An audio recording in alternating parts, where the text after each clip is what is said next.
need a picture.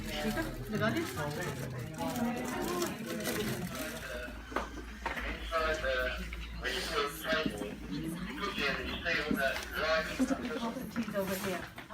Okay. We're almost ready.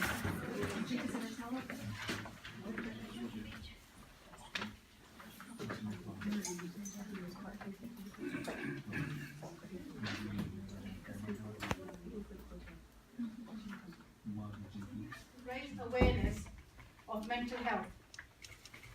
You will hear about different types of mental illnesses, how it can affect individuals, whether it's the youth, middle-aged, the elderly, and where to seek help. It's too easy to dismiss mental health problems as something that happens to other people.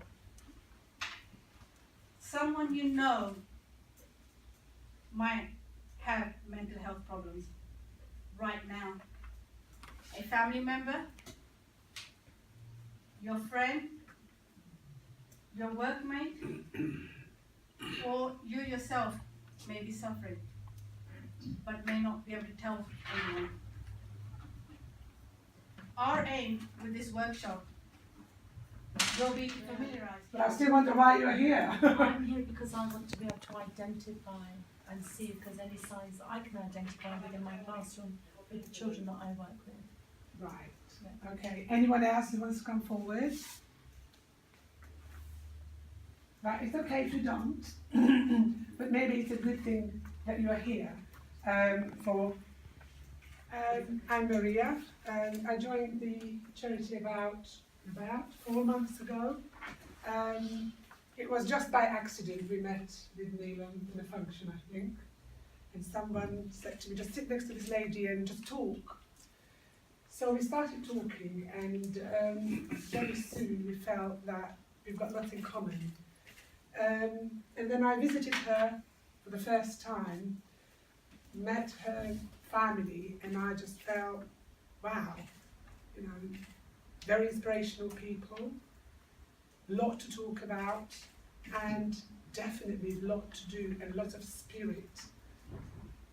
I'm very happy to be part of the charity. I'm a classroom teacher, well, kind of teacher in my school for a very long time. I have a teaching background, but I was always passionate about mental health, especially mental health in children, but generally speaking, mental health as a whole. And I don't have probably 10-15 minutes to talk to you, but I just wanted to ask you a question as a start. Why are you here? Why did you come today? Why it is important for you to be here today? Is there anyone who would like to volunteer first? And then we can start talking. Just ask yourself a question. I'm here because, why? Very brave people, yes. I'm sure most of you know me. My name is Monica Sood. I actually work for Great Ormond Street Hospital full-time, but now I'm a part-time nutritionist and a health coach. And the company I work for as a nutritionist is Herbalife. My purpose of being here today is basically to just make everybody aware of how important it is to eat healthy. Before I actually explain a little bit more factful information, I've done some research for you guys. Before I explain this all to you, I'd like to ask some of you, or most of you, everybody here in the room in fact, how many of you actually have a breakfast in the morning? Put your hands up. Honest. So there's some of you that don't eat breakfast. Right, perfect. So, what does healthy eating actually mean? This can mean a lot of different things to different people. Broadly speaking, it means eating in a way so that our weight remains normal, not too high, not too low. Our weight remains stable, not going up and down all the time. All necessary food groups and vitamins are available. Eating becomes and remains an enjoyable experience for most of us. One of the most obvious yet under-recognized factors in the development of major trends in mental health is the role of nutrition. The body of evidence linking diet and mental health is growing at a rapid pace. As well as it's important on short and long-term mental health, the evidence indicates that food plays an important contributing role in the development, management and prevention of specific mental health problems such as depression, schizophrenia, attention deficit hyperactivity disorder, and Alzheimer's disease. Nearly 2/3 of those who do not report daily mental health problems eat. To do this, but so my name is Preeti, and I'm basically a patient. I was a patient of mental health 6 years ago, just over 6 years ago, and suffered it. Took medication for it, and now I'm here, standing here with my baby sleeping right now. I'm just going to go through my story about how and what happened, and finally what was the outcome of my life as such. So it's just a little poem I'm going to read, but within that poem I'm going to give you annotations of where I stood in those years that I'm going to be speaking about. So my story goes a bit like this. I was young, I was timid, I was tortured, I was tarnished. So these 4 lines explains my childhood, actually. I was in India, and there had been cases where I was molested as such by where I used to be in a hostel. It's a brave thing to talk about here, but it happened, and it wasn't something that I knew about until obviously I got married and had relationships with my husband. So my childhood had been pretty much horrible, if I would like to put it that way. When I was 5 years old, I had to grow up quickly, mature quick, so that I could get through the years, in fact. So 7 to 11 were pretty much horrible years for me, when I was in a boarding school and just didn't know what to do with any of the people that were really tarnishing almost my soul as such. I grew in years, I grew mature, I grew impish, I grew vicious. This is my teenager life now, and that was my attitude. Viciousness was my attitude towards life in general. I was a rebel to my parents. I was out there and doing all the bad, horrible things you can imagine here. Smoking, drinking, just being a rebel, rebellious teenager, a horrible teenager actually for that matter. Didn't want to be around anyone, didn't want to know anyone, and these years were when I was from 16 all the way up till 18. So I would look upon everyone as hate.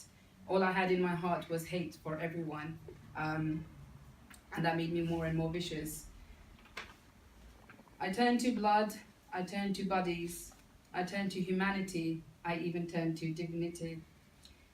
This is when I decided that I've had enough with my behavior or my attitude of hate towards people, and I wanted somebody to hear me out. And no one actually heard me as the person that I was, and I really wanted somebody to just understand what I was going through so many years. And I even used to go to the temples and maybe sit there and cry for hours and think, why is this happening to me? I was harmed, I was crushed, I was broken, I was damaged. And this is my university years now. So there was pressure all around.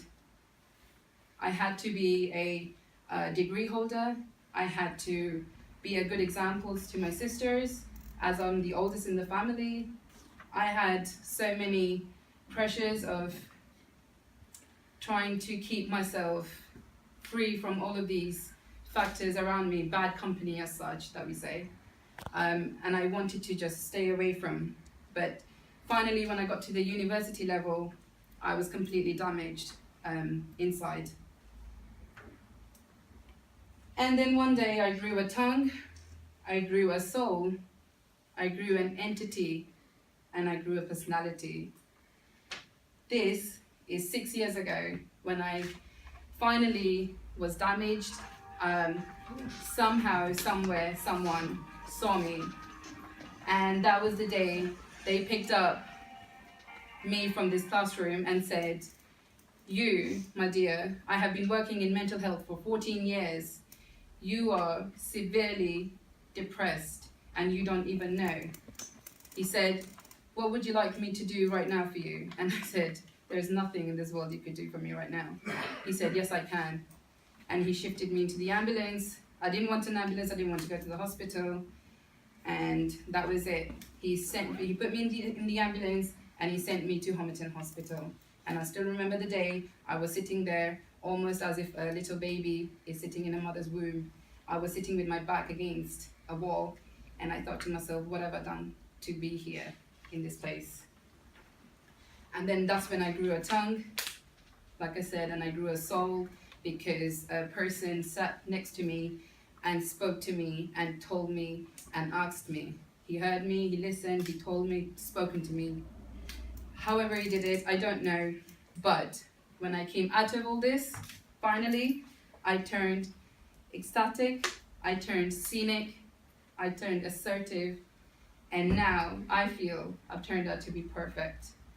I am now, at this stage, married for 5 years with a baby, and my question at the end of all of this is, although all of this has happened to me, and now I've become a teacher, I'm pursuing my career in teaching, have I really recovered from all of this? That is my question. Because without your support, we can't even take one step. So I request all of you to step up and come to us and help us, as we need volunteers to become to help other people who are suffering from mental illness. Thank you very much. I'll pass you to Maria.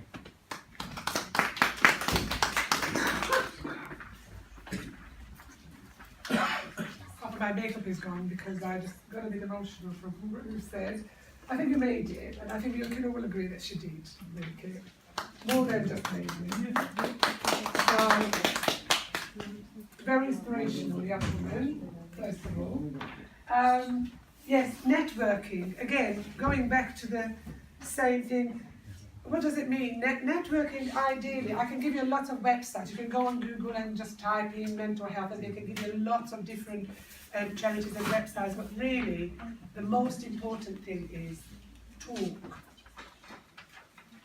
One of the most important parts of networking is to involve with professionals and they're connected to NHS.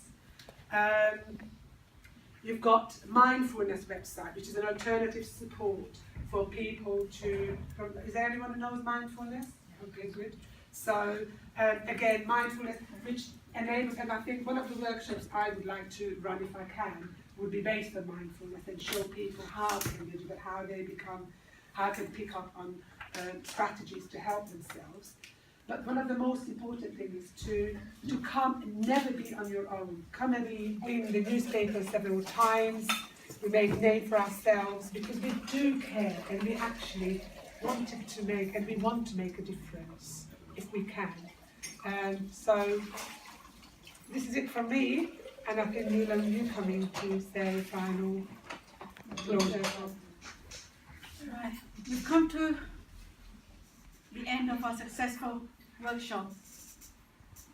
I would like to thank Maria, Preeti is gone, and Monica right here, for the input, and would like to thank the volunteers, who all disappeared I think, volunteers, for doing a marvellous job of making this event happen.